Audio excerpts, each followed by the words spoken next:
Campeonato Carioca na Band TV. Agora é a hora da grande final. Surpresa do campeonato, o Nova Iguaçu vai encarar o Flamengo e você acompanha cada lance, cada emoção aqui com a gente, no Capricho. Quem vai largar na frente na disputa pela taça? Não perca! Nova Iguaçu e Flamengo, sábado, 4h30 da tarde, ao vivo para todo o Brasil, na Band TV. Manhã Bandeirantes.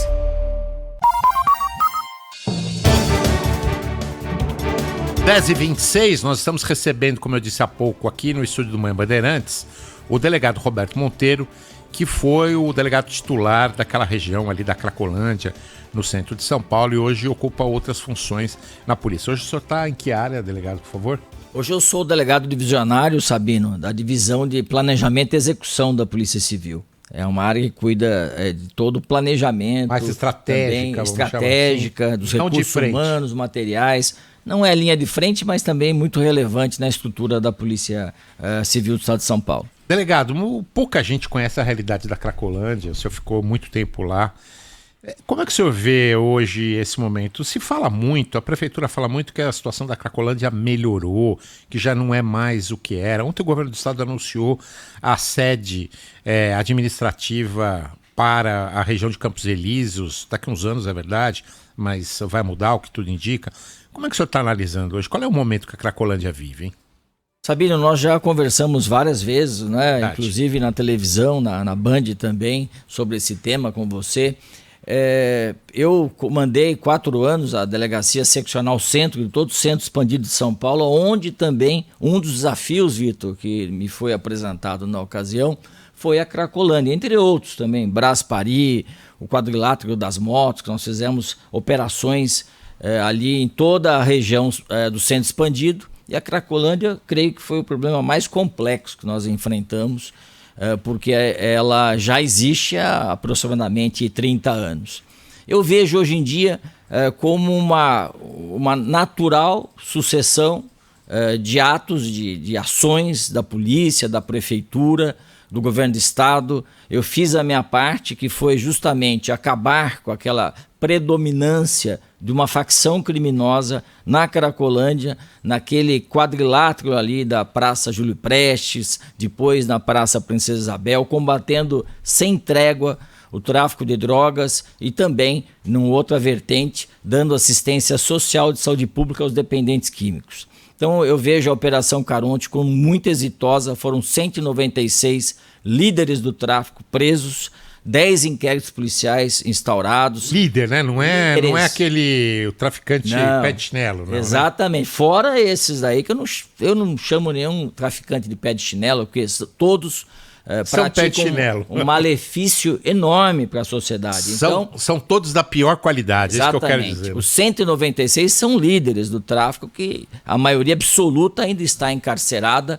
E eu quero aqui deixar um registro do apoio que eu tive do Poder Judiciário, do Ministério Público, especialmente da Vara e do Ministério Público do Crime Organizado.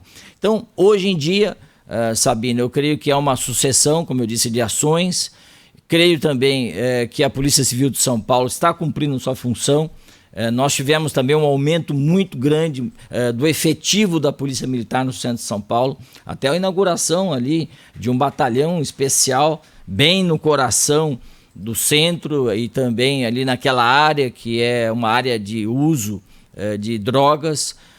E também nós temos uma ação muito efetiva, muito presente do município de São Paulo, e igualmente do governo do estado, que até, como você bem salientou no início aqui da entrevista, já está com um projeto pronto para transferir o centro administrativo do governo do estado para ali a área central de São Paulo, que eu vejo com muito bons olhos.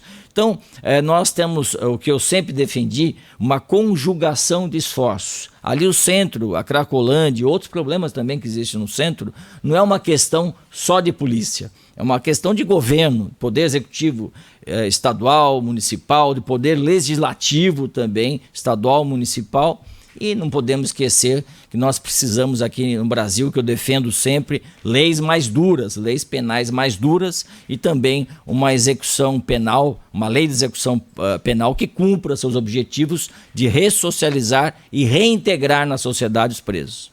Agora, o senhor comentou sobre esse trabalho na Cracolândia que foi o mais complicado, o mais complexo enfrentado quando ali no centro da cidade de São Paulo. Eu já escutei mais de uma autoridade dizendo que se fosse fácil resolver o problema da Cracolândia, já não existia mais há muito tempo. E parece que é um trabalho de enxugar gelo mesmo, né? O senhor acabou de explicar uma operação que prendeu grandes líderes do tráfico que atuavam nessa região, mas a Cracolândia continua existindo e o tráfico continua ali. O que precisa ser feito? É na legislação mesmo a mudança para que a Cracolândia acabe uma vez por todas? Quais são os primeiros passos que precisam ser dados?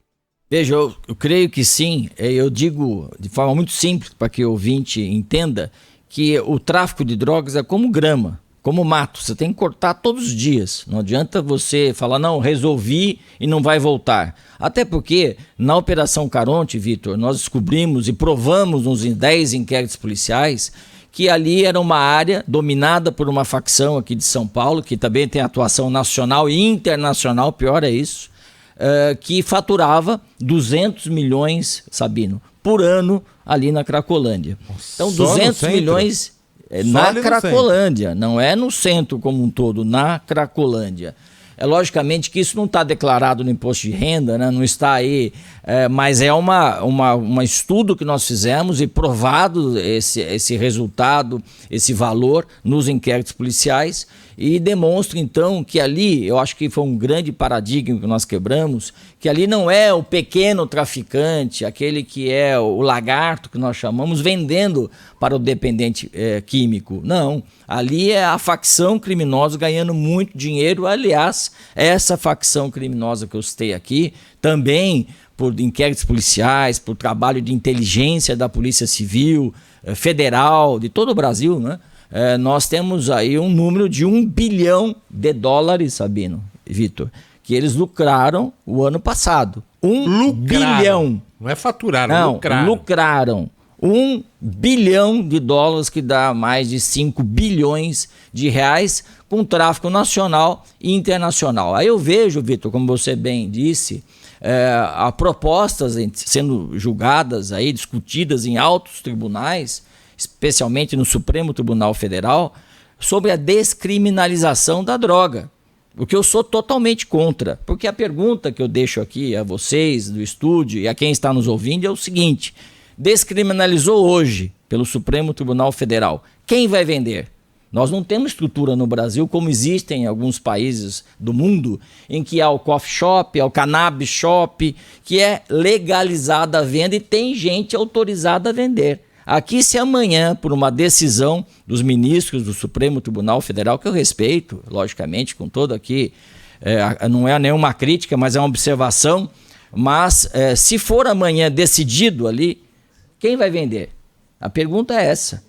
E mais, a porta de entrada é uma expressão muito comum, muito conhecida, mas é realmente a porta de entrada para outras drogas. Nós precisamos salvar a nossa juventude, aqueles que já são dependentes químicos das drogas, não permitir e facilitar a venda de drogas no Brasil. Eu sou totalmente contra a descriminalização do uso de qualquer droga no Brasil e mais também, sou a favor da tolerância zero contra o traficante. Lugar de traficante é na cadeia e nós temos que ter uma pena severa. Não adianta prender também até em presídio de segurança máxima e conseguir fugir, né? E até nós viramos piada no mundo inteiro quando um presídio de segurança máxima é a fuga de pessoas que não foram capturadas.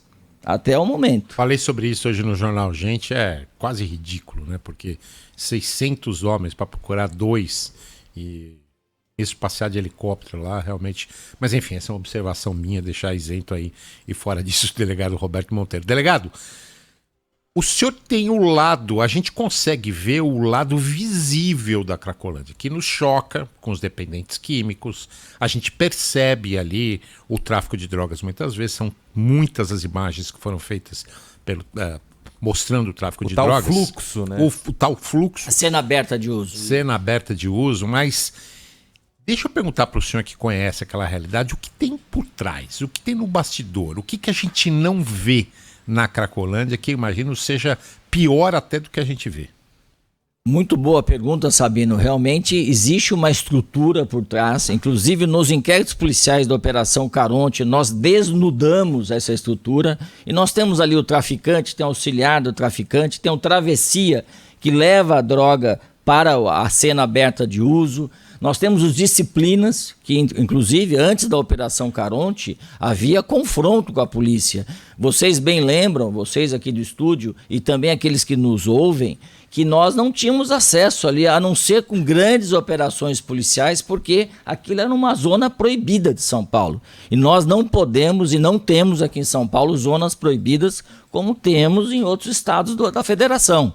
Aqui não há lugar em São Paulo onde a polícia não entra. O secretário nosso, Derrite, da Segurança Pública, sempre fala isso, nosso delegado-geral Arthur Dian, que não existe local que a polícia não aceda, aqui não chega.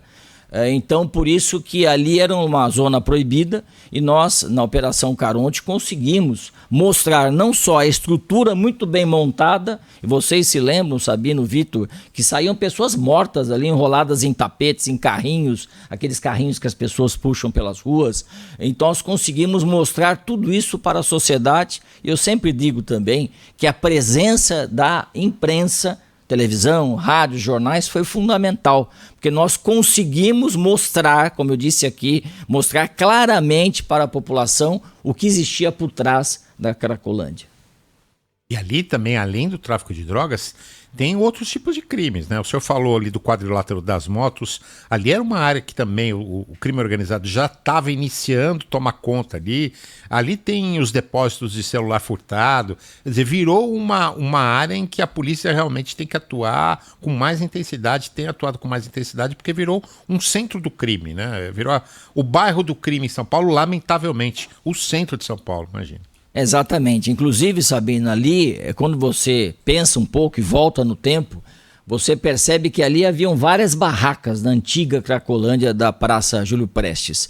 E em volta das barracas nós tínhamos também outras tendas que nós denominamos de lojas. O que são as lojas? Ali se vendia celulares roubados, furtados, cobre, qualquer tipo de objeto furtado na região e às vezes de outras regiões de São Paulo. E muitas também das oportunidades, aquele que furtava, que roubava, trocava diretamente pela pedra ali debaixo daquelas barracas. Hoje nós não temos mais atualmente. O problema existe porque nós temos uma dificuldade para resolvê-lo. Não a polícia. Não é culpa da polícia, do Ministério Público e da Justiça, no governo, não. É culpa da legislação fraca que não permite a internação compulsória com a concordância da família e também com orientação médica. Tudo é muito difícil para se resolver um problema. A internação compulsória não conseguiu virar ali, né? Não Sabino, pegou, é um tabu. Em lugar nenhum, né? É um tabu no Brasil. Eu digo o seguinte, eu estava 2, 3 vezes por semana, pessoalmente. As pessoas que acompanham a Rádio Band lembram das minhas entrevistas na TV, inclusive na TV Band também, com o Datena e outros aqui apresentadores, em que eu estava pessoalmente, conhecia profundamente, conheço ainda aquela dinâmica, e nós não conseguimos salvar vidas. Eu digo nós, polícia, ajudando a entrada das equipes de saúde, de assistência social, porque a internação compulsória no Brasil é um tabu. E tem gente que defende aquela situação, dizendo, não, tem que deixá-los aí consumir a droga, vamos reduzir danos. Mas que absurdo é esse?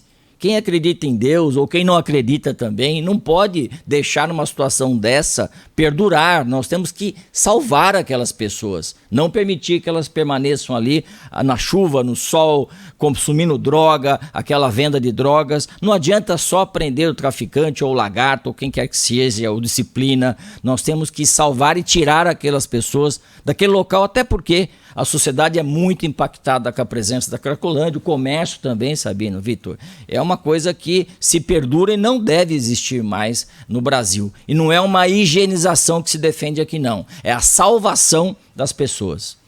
Nós estamos conversando aqui no Manhã Bandeirantes com o delegado Roberto Monteiro. E, doutor, nós já trouxemos aqui no programa relatos de alguns policiais dizendo que uma das coisas que mais cansa e que eles já não aguentam mais é a questão de você prender e dias depois o mesmo bandido já estar na rua.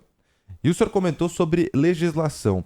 Nesse momento, há uma pressão de alguns governadores, principalmente do Sul e do Sudeste, que já foram a Brasília essa semana, inclusive, pedindo uma mudança na legislação. A primeira delas foi para a sanção do presidente Lula, que é a da saidinha temporária, relatada no Congresso pelo secretário da Segurança Pública de São Paulo, Guilherme Derrite, e que basicamente acaba com esse benefício. Uma outra reclamação que a gente sempre traz aqui de ouvintes, audiência de custódia. Esse é o próximo passo, é a próxima questão que precisa mudar na legislação para que a polícia possa trabalhar com maior liberdade? Exatamente, Vitor.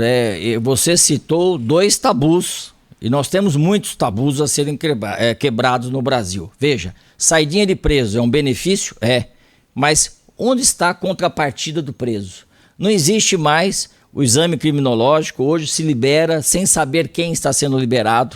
Não existe nenhum controle do Estado nessa liberação, fica a cargo dos diretores de presídios, de cadeias. Na minha época de faculdade de Direito tinha uma matéria chamada criminologia. Exatamente, o exame criminológico é importantíssimo. Nós vemos também uma situação que perdura no Brasil, das audiências de custódia, que soltam muito. Aí as pessoas que estão nos ouvindo, Vitor e Sabino, falam, bom, mas é culpa do Judiciário, do Ministério Público. Não é. É a legislação que é fraca. Nós temos 127 crimes no Brasil, incluindo furto e estelionato. Vocês sabem que idosos, pessoas em geral, são vítimas diariamente dos estelionatos, principalmente por meio eletrônico. Quem não recebeu uma ligação do falso banco, do falso Ontem, você recebeu? Ontem. Exato, confirme eu também aqui recebo. Sua compra, digite... Exatamente. Recebeu ontem também, um SMS. Bom, acho que todos os ouvintes que estão, ou quase todos e todas também, receberam. Então veja, o estelionato não dá cadeia, o furto não dá cadeia, e outros crimes mais, são 127 crimes que não dão, melhor dizendo, cadeia no Brasil. Então veja, o crime em qualquer país do mundo não pode compensar.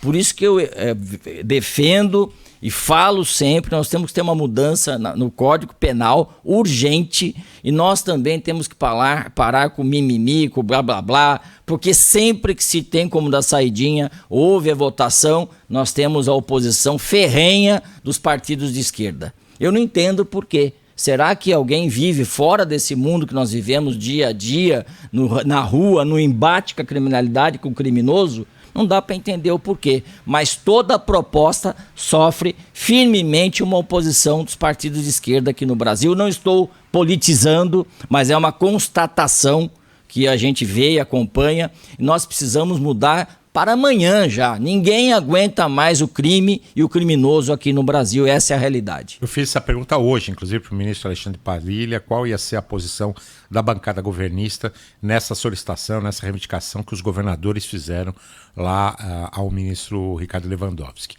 Bom, falamos bastante de Cracolândia, traçamos aí essa fotografia, definimos essa fotografia de tudo que foi feito, mas a pergunta é, e agora?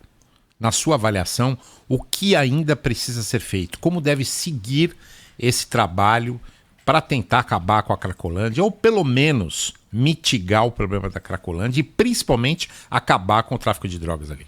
Bem, Sabino, nós temos já um trabalho contínuo da Polícia Civil de inteligência, de investigação. Nós tivemos uma operação exitosa ontem lá na Cracolândia. Nós tivemos também operações, 12 presos ontem, operações diárias da Polícia Militar com efetivo gigante no centro de São Paulo.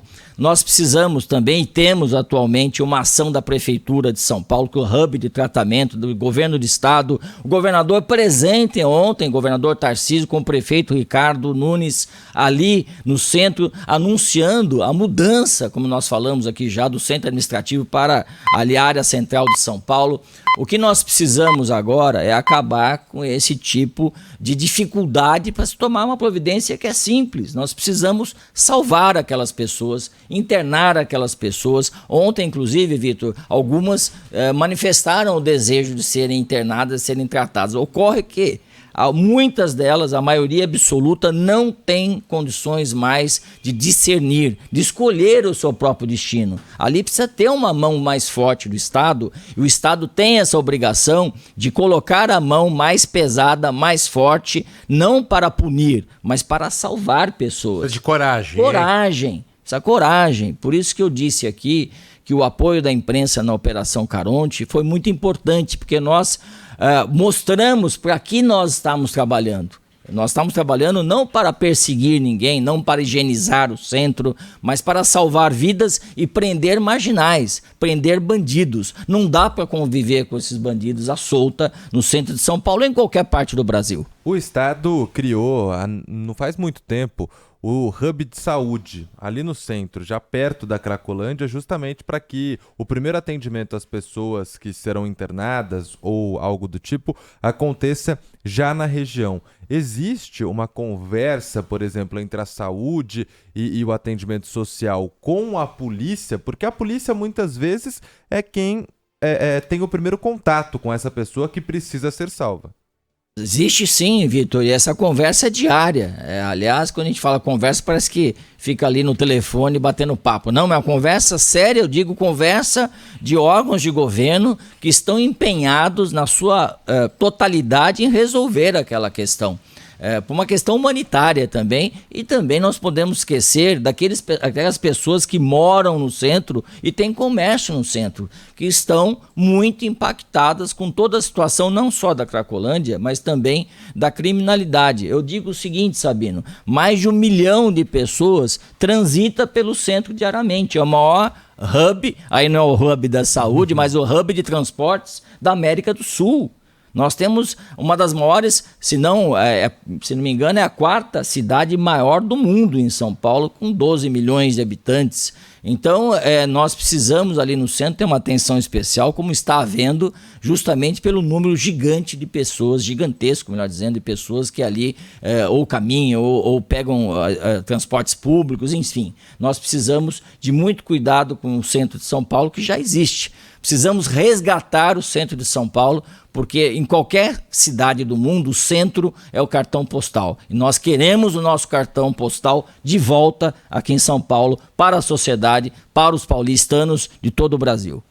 Dr. Roberto Monteiro, delegado da Polícia Civil, muito obrigado pela sua participação hoje no Manhã Bandeirantes. Volte sempre aqui, é sempre bom a gente conversar com quem conhece o assunto. Obrigado, doutor. Eu que agradeço, Sabino, Vitor e toda a equipe do Manhã Bandeirantes e da Rádio Band e TV Band.